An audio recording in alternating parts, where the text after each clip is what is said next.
Welcome to another Choices History Moment. I'm your host, Dennis, and today I thought it'd be fun to talk about the origin of some of the food we eat.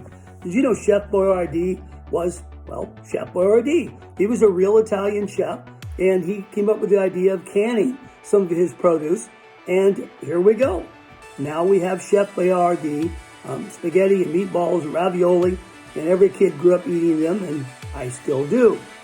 Another famous food named after an individual is the Baby Ruth candy bar. And it wasn't named after a baby named Ruth. Ruth was actually 34 years old, and she was the daughter of Grover Cleveland, who was the president of the United States at one point. I promise, you've probably never heard of him, but look it up. He was the president. It was not named after Babe Ruth, the baseball player.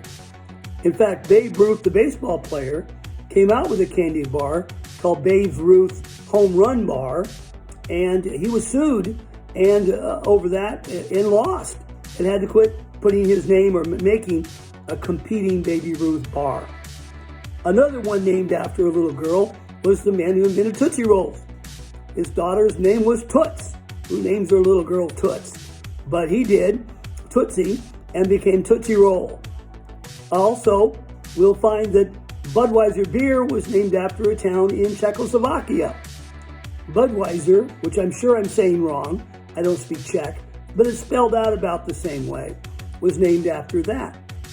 One of my least favorite foods, but one of my favorite stories, is Spam. We all know about Spam, right? And why they're crazy over this stuff. I never did like it growing up. And what is even worse to me is there's a generic version of Spam out there, even cheaper than Spam. It's called luncheon meat. And that's it. You have no idea what else it is. Now, Spam, the name of Spam comes from the SP from spice and HAM from ham, like spice ham. Now, my father claimed that it meant space alien meat. And I didn't believe him as a kid, but you know what?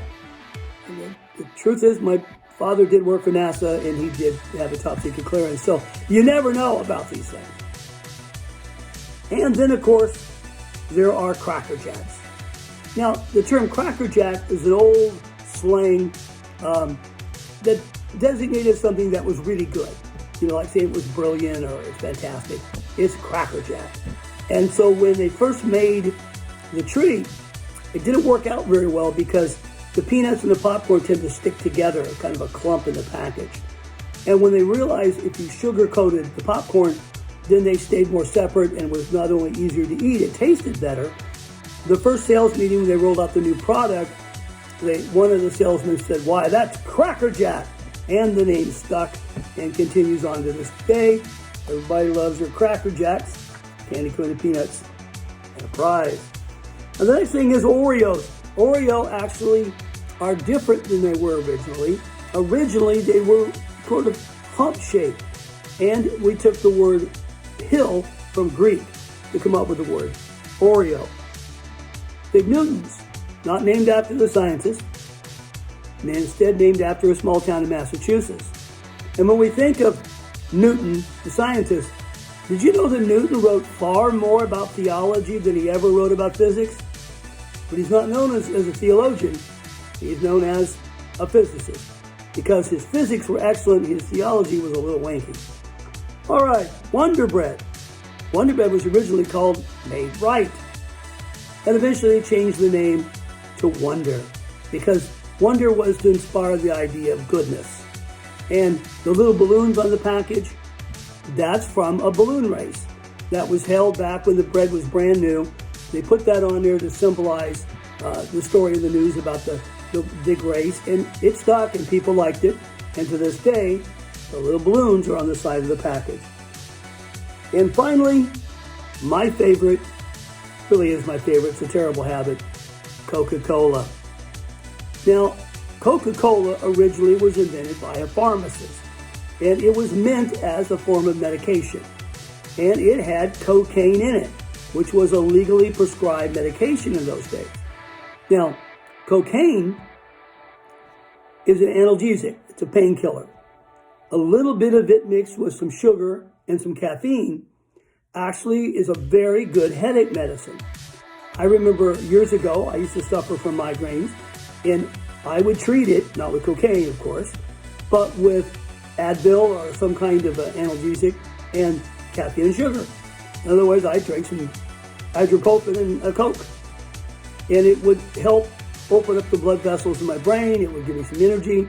It would settle my stomach because I often felt nauseous. And I felt better. And that's the origin of Coke.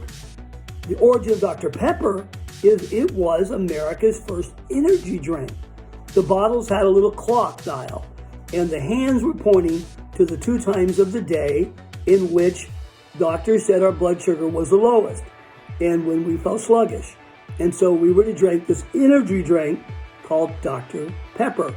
The idea that it was medicinal, and pepper from the idea that it perked you up. Pepper was a term used often in those days to mean speed and strength rather than just hot. Dr. Pepper. Well, that's an exploration of a few food and their name origins. There's a lot of good ones out there, and maybe we'll examine them again another time. Thank you for being with us today. Be sure to like and subscribe our channel so you can be with us again. I appreciate you. Thank you.